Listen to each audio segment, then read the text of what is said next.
کوئی شخص کسی بات کے لیے الحمدللہ اس کام کے فوائد اور اس کا اثرات اللہ تعالیٰ کے فضل و کرم سے بالکل واضح ہیں، نمایاں ہیں، نظر آتے ہیں۔ اللہ تبارک و تعالیٰ کی رحمت سے قبولیت ہے۔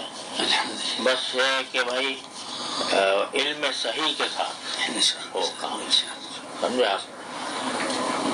کچھ تجاوزات ہیں، ان کی اصلاح کی ضرورت ہے، تو اور اصلاح جو ہے وہ کھلے دل سے ہو، اس میں یہ چونکہ کام اللہ کا ہے، اللہ سے بڑا ہوتا ہے، لہذا اگر کوئی اس میں کوئی شخص کسی بات کی نشاندہی کرتا ہے، اس کو سمجھو کہ میرا مقصد ہے، اس کو اپنا مخالف نہ سمجھو، اور اس کو اس طریقے سے سمجھو کہ بھئی یہ دین، ہم ساری دنیا میں الحمدللہ ہم یہ کہتے ہیں کہ اللہ تعالیٰ نے جس طرح اس سے کام لیا ہے، اس طرح وہ کسی اور جماعت سے نہیں لیا، جتنا بڑا کام عوامی سطح پر اس نے کیا۔ اور میں کہا کرتا ہوں کہ حضرت مولانا الیاس صاحب رحمۃ اللہ علیہ کے سینے کی آگ ہے جو بھائی وہ سینے کی آگ جو ہے، وہ سینے کی آگ کسی نام و نمود کے لیے نہیں تھی، کسی منصب اور عہدے کے لیے نہیں تھی، وہ صرف اللہ، خالصاً اللہ کے لیے تھی۔ جب تک وہ جذبہ برقرار رہے گا انشاءاللہ جماعت ترقی کرے گی، اور خدا نہ کرے اس میں کوئی رخنا آ گیا کہ اس میں اخلاص میں کمی آ گئی، مناصب میں، عہدوں میں، تنظیم میں خرابی پیدا ہو گئی تو پھر نقصان پڑتا۔ یہ میں ہر جگہ کہتا ہوں۔ اب دو قسمیں ہو گئی ہیں جماعت کی، یہ سمجھو دو مسلک ہو، تو یہ سب اعتراف کر لو اس بات کا کہ دو مسلک، ان سے بھی کہتا ہوں، آپ حضرات سے بھی کہتا ہوں، دو مسلک ہیں، جو اس مسلک کو اختیار کرنا چاہتا ہے وہ چاہیے، جو اس کو اختیار کرنا چاہتا ہے وہ جا رہا ہے، لیکن کام نہ چھوڑے، کام نہ چھوڑے، اور کسی ایک مسلک کو حق مطلق اور دوسرے کو باطل مطلق رکھے، اور لڑائی جھگڑے سے پرہیز کرے، لڑائی جھگڑے سے پرہیز کرے۔ اب انگلینڈ میں کہاں کہاں جی ہاں بالکل یہ بات ہے، جھگڑے ہو رہے ہیں، مسجدوں میں جھگڑے ہو رہے ہیں، تو پھر کیسے نور آئے گا، کیسے برکت آئے گی؟ جھگڑا ختم کرے، کوئی اس طرح کر رہا ہے تو اس کو اس طرح کرنے دو، بالکل ایسے کوئی اس طرح کر رہا ہے اس کو اس طرح کرنے دو، اللہ کے لیے کر رہے ہیں۔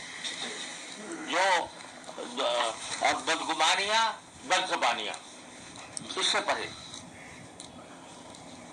دو چیزیں، بدگمانی اور بد زبانی، اس سے پرہیز، یہی میں انہیں حضرات سے عرض کرتا ہوں اور یہ آپ حضرات سے عرض کرتا ہوں، بدگمانی سے بچیں، بد زبانی سے بچیں۔ اگر کوئی یعنی بات قابل اصلاح نظر آتی ہے، بیٹھ کے بات کریں، بس اس پر عمل کرتے رہیں گے تو انشاءاللہ اللہ کی رحمت سے یہ جو حضرت مولانا الیاس صاحب رحمۃ اللہ علیہ کے سینے کی آگ ہے یہ بجھے گی نہیں، اگر بجھے گی تو ہمارے حرکتوں سے بجھے گی، اللہ تعالیٰ حفاظت کرے۔ تو الحمدللہ وہ حضرت کا اخلاص ہے جو آپ سے واقعات بیان فرما رہے ہیں، یہ حضرت کے اخلاص کی برکت سے چل رہا ہے، یہ سمجھے آپ، کسی ایک آدمی کی وجہ سے نہیں ہو رہا یہ، بالکل یہ حضرت کے اخلاص کی وجہ سے ہو رہا ہے۔ تو اس لیے اس کو برقرار رکھیں اور اس کو یہ سمجھیں کہ جو کام ہو رہا ہے اللہ کے لیے ہو رہا ہے، کوئی گالی دے جواب گالی کے سے نہیں ہوگا۔ پیغمبر کو کہا جاتا ہے یا اِنَّا لَنَرَاكَ فِي صَفَاحَةٍ وَإِنَّا لَنَظُنُّكَ مِنَ الْكَاذِبِينَ، آج کوئی کسی باعث کو کسی دائی کو کوئی کہہ دے رہا مجمع کے اندر کہ تو بیوقوف ہے کہ تو جھوٹا ہے، وہ کہ تو جھوٹا تیرا باپ جھوٹا. پیغمبر کیا کہتے ہیں؟ یا قومی لیس بی سفاہۃ ولکن رسول من رب العالمین. تو اس چیز کو اپنا کر چلیں گے انشاءاللہ کھلیں گے دروازے، اور یہ جو شقاق ہے یہ بھی ختم ہوگا انشاءاللہ، اور اللہ تبارک و تعالیٰ انشاءاللہ اس میں برکتیں عطا فرمائے.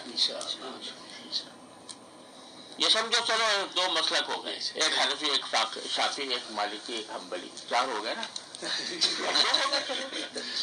دو مسلک ہو گئے،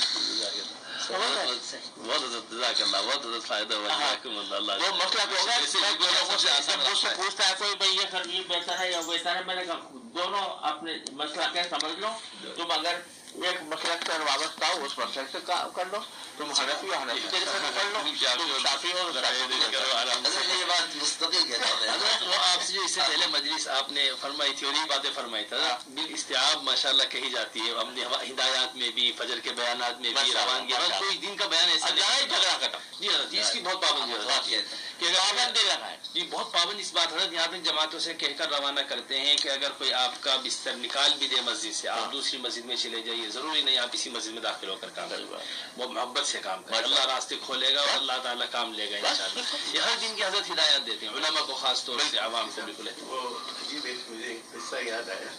ہم لوگ بنگلہ دیش میں تھے کچھ سال پہلے، وہاں پہ ایک جھگڑا ہو گیا تھا خاصا جھگڑا. یہ بہت ہو گیا تھا. اس دوران جو تھا جو ہے 7 سال تو وہاں سے ہٹنا پڑا صحیح میدان سے. ہم لوگ مرکز میں گئے تو وہاں مرکز میں انہوں نے مجھے بلایا، کہنے لگے دیکھیں مجمع آیا ہوا ہے. 2 مرتبہ انہوں نے مجھے بلایا، کہنے لگے ایسا نہیں ہو سکتا ہے کہ مولوی ابراہیم صاحب ہیں ان سے کہیں جا کے بیان دے آئے نا. وہ اس حال میں میرے تو مجھے سمجھ میں نے کہا کہ کیا فکر ہے اس وقت. اس کو 2 مرتبہ انہوں نے الگ بلایا مجھے اور کہا کہ مولوی ابراہیم صاحب سے کہہ دیں جا کے بیان کر لیں، کم سے کم تشکیل ہو جائے گی، مجمع ہے وہاں پہ. اس بات کو ریکارڈ نہ کریں، ریکارڈ بند کر دیں. اس موقع پر کیا حضرت